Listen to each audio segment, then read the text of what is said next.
अफगानिस्तान की तालिबान सरकार में विदेश मंत्री आमिर खान मुत्तकी गुरुवार से भारत के दौरे पर हैं। वह 7 दिनों के दौरे पर भारत आए हैं। इस बीच उन्होंने शुक्रवार को विदेश मंत्री एस जयशंकर से भी मुलाकात की। इसके बाद उन्होंने प्रेस कॉन्फ्रेंस भी की, लेकिन इस कॉन्फ्रेंस में महिला पत्रकारों की एंट्री बैन कर दी गई। ये मुद्दा चर्चा का विषय बना रहा।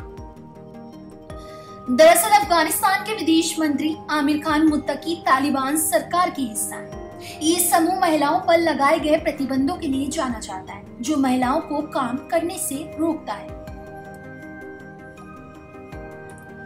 दोपहर में नई दिल्ली स्थित अफगानिस्तान दूतावास में मुत्तकी द्वारा किए गए प्रेस कॉन्फ्रेंस में महिला पत्रकारों को शामिल होने से रोक दिया गया।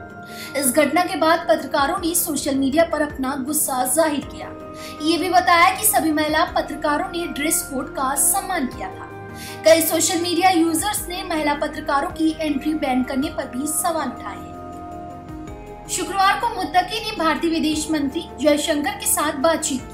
इस दौरान दोनों नेताओं ने द्विपक्षीय व्यापार, मानवीय सहायता और सुरक्षा सहयोग जैसे अहम मुद्दों पर चर्चा की। मुत्तकी ने कहा कि अफगानिस्तान की जमीन का इस्तेमाल किसी भी सूरत में किसी अन्य देश के खिलाफ नहीं होने दिया जाएगा। इस दौरान भारत ने की काबुल स्थित तकनीकी मिशन को दूतावास का दर्जा दिया जाएगा। भारत के इस फैसले का अफगानिस्तान के विदेश मंत्री ने स्वागत किया। जयशंकर ने कहा, भारत अफगानिस्तान की संप्रभुता, क्षेत्रीय अखंडता और स्वतंत्रता के लिए पूरी तरह प्रतिबद्ध है। मुझे भारत के तकनीकी मिशन को दूतावास का दर्जा देने की घोषणा करते हुए खुशी हो रही है। अफगानिस्तान के विदेश मंत्री ने प्रेस कॉन्फ्रेंस के दौरान कहा कि उनका देश लश्कर-ए-तैयबा और जैश-ए-मोहम्मद जैसे आतंकवादी समूहों को कोई जगह नहीं देता, जिन्होंने भारत के खिलाफ कई हमले किए, और उन्होंने पाकिस्तान से भी ऐसा ही करने का आग्रह किया। उन्होंने पाकिस्तान का स्पष्ट संदर्भ देते हुए कहा कि उनमें से एक भी अफगानिस्तान में नहीं है। देश में 1 इंच जमीन भी उनके नियंत्रण में नहीं है। दूसरे देशों को भी ऐसे आतंकवादी समूहों के खिलाफ कार्रवाई करना चाहिए, जैसे अफगानिस्तान में शांति के लिए। अच्छा, देवबंद में जब लोग जा रहे हैं उधर क्या करता है? मुलाकात करता है, नमाज पढ़ता है, असातिज़ा से मिलता है और तालिब इल्म से मिलता है। देवबंद तो इस्लामी उलूम का एक बहुत बड़ा मरकज़ है, तारीख़ी मरकज़ है। देवबंद का अकाबरीन उलमा और अफ़गानिस्तान के उलमा के दरमियान बहुत देरीना ताल्लुकात है, और यही मसलक वाले लोग उलमा अफ़गानिस्तान में भी है।